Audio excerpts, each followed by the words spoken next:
समस्त जीवन में शिक्षार महत्व बहुत बेसी शिक्षार आवश्यकता निहाती भाव में अच्छी। शिक्षा बिना जीवन अर्थहीन कहले चले। निहाती आपण मैंने भावुवे मुझे वैषयिक शिक्षा विषय कहूँ मो स्कूल कॉलेज विश्वविद्यालय पाठ पढ़ा होता शिक्षा विषय कहूँ नाई आज्ञा मु संस्कार विषय कहूँ जोटा मूल शिक्षा प्रधान शिक्षा से शिक्षा विषय कहूँ। हुए तो वैषयिक शिक्षा नथिबा लोकटी जहाँ जमिति करिकि निज गुजराण मेंटेई पारिबो जहाँ जमिति करिकि चली जाई पारिबो किंतु संस्कार नथिबा मनीषटी संस्कार शिक्षा जहाँ पाखे नाही से केबे भी गोटे भल मनीष गोटे भल सामाजिक मनीष हो पारिबोनी। नमस्कार, जय जगन्नाथ। मु सरिता स्वागत करुछि आजिर गप आसर को। आजिर कहानीटी से शिक्षा और संस्कार उपरे। यही कहानीटी आमर पूर्वतन इलेक्शन कमिशनर थिबा टीएन सेशन महोदय गोटे अनुभूतिर कहानी। से कहानीटा को निज आत्मकथार निजे ही उल्लेख करिसेंती। से विषय आज कहानीटी सुनबा। गोटे थर से छुट्टी कटाइबा पई तांको परिवार को धरी मसूरी जाउथिले। उत्तर प्रदेश रास्ता दे से मसूरी जाउथिले।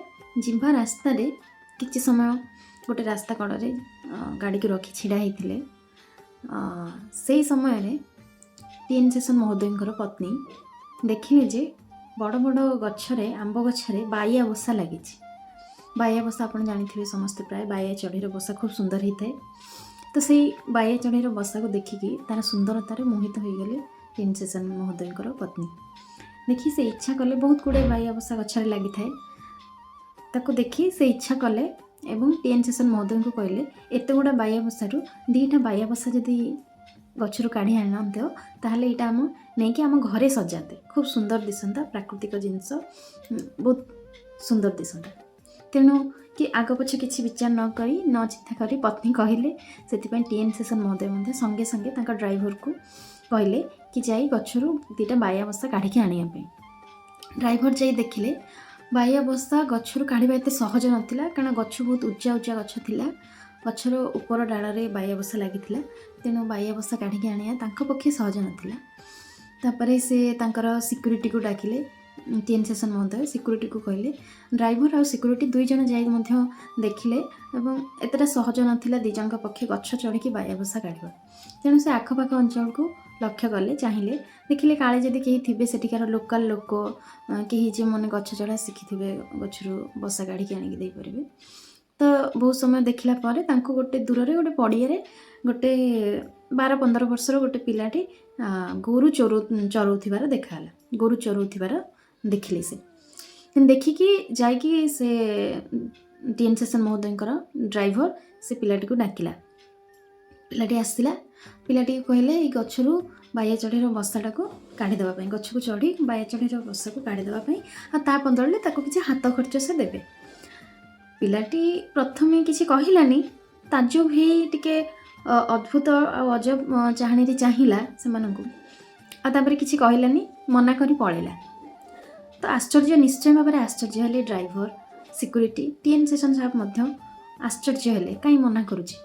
पुणी थरे से पिला को डाकिले डाकी कहले भाविले काले अल्प टंका भाविकी मना करुची कि कौन। तेणु ताको आउ थे कहले तू गछ चढ़ी बाया बसा काढ़ी दे तोते आम 500 टंका देबू दीटा बसा काढ़ी दे। तथापि पिलाटी से अजब चाहणी चाहिला से अद्भुत भाव टिके समय देखला तापर पुणी मना करी चलीगला। एमती 2-3 थर है टीएन सेशन टिके फिल कले जे कौन असुविधा कौन पिलाटी मना करुच्ची कौन पाई आ पछरे कारण कौन पाई मना करुच्ची। तेणु से निजे जाई से पिला को डाकिकी आनिले आ ताको पचारे बाबा रे कहीं तू गछ चढ़ी बसा कहीं काढ़ी दौनु असुविधा कौन अच्छी आम तो तोते कहूँ तोर हाथ खर्च तू जहाँ पैसा कहबू तोते दिहब तथापि तू काढ़ुनु असुविधा कौन अच्छी। पिलाटी कहला आपण बोधे बहुत बड़ साहेब।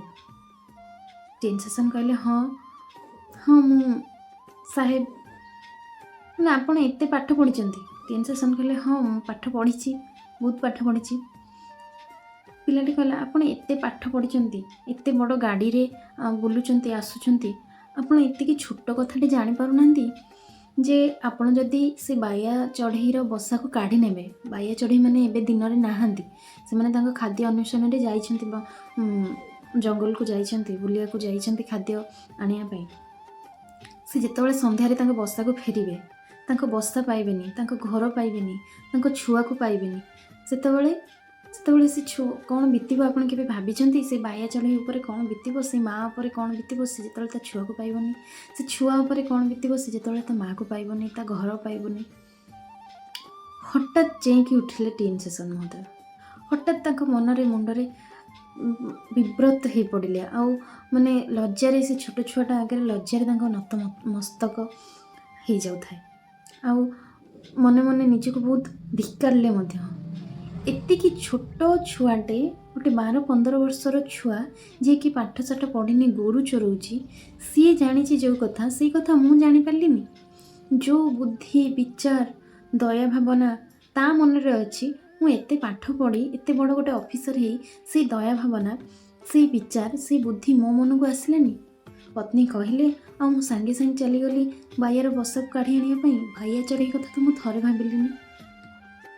ସେଇ କଥାରୁ ସେ ନିଜ ଆତ୍ମକଥାରେ ଉଲ୍ଲେଖ କଲେ ଯେ ହୁଏତ ଆମେ ବହୁତ ବଡ଼ ବଡ଼ କଲେଜ, ସ୍କୁଲ, ୟୁନିଭର୍ସିଟିରେ ପାଠ ପଢ଼ୁଥାଇପାରନ୍ତି, ବହୁତ ପାଠ ପଢ଼ିଥାଇପାରନ୍ତି, ବହୁତ ବଡ଼ ବଡ଼ ବହିର ପାଠ ପଢ଼ିଥାଇପାରନ୍ତି, କିନ୍ତୁ ସବୁ ପାଠଠୁ ଉପରେ ସଂସ୍କାର, ଯେଉଁ ସଂସ୍କାର ଆମକୁ ଶିଖାଏ ମନରେ ଦୟା ଭାବନା ସମସ୍ତଙ୍କ ପ୍ରତି ରଖିବା ପାଇଁ, ଯେଉଁ ସଂସ୍କାର ଆମକୁ ଶିଖାଏ ନିଜଠୁ, ନିଜ ଆଗରୁ ଆମ ସାମ୍ନାରେ, ଆମ ଆଗରେ ଥିବା ଲୋକର କଥା ଚିନ୍ତା କରିବା ପାଇଁ, କାହାକୁ କଷ୍ଟ ନ ଦେବା ପାଇଁ, ସେଇ ସଂସ୍କାରଟା ହୁଏତ ଆମେ ସେଇ ମୋଟା ମୋଟା ବହିରୁ ପାଇପାରିବାନି।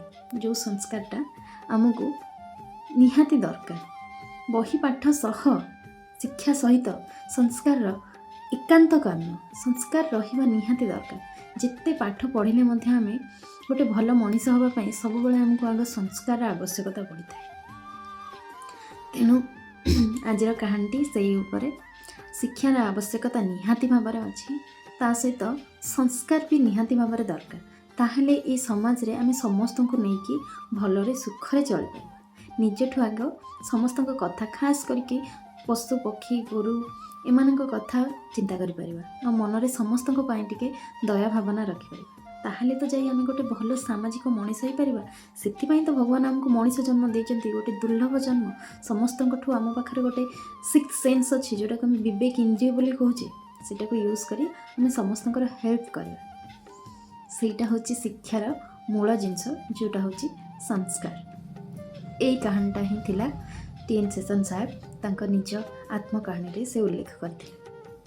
ଆଶା କରେ କାହାଣୀଟି ଆମ ସମସ୍ତଙ୍କୁ ଇନ୍ସପାୟାର କରିବ ସଂସ୍କାରକୁ ପ୍ରାୟୋରିଟି ଦେବା ପାଇଁ, ଆଉ ଗୋଟେ ଭଲ ମଣିଷ ହେବା ପାଇଁ।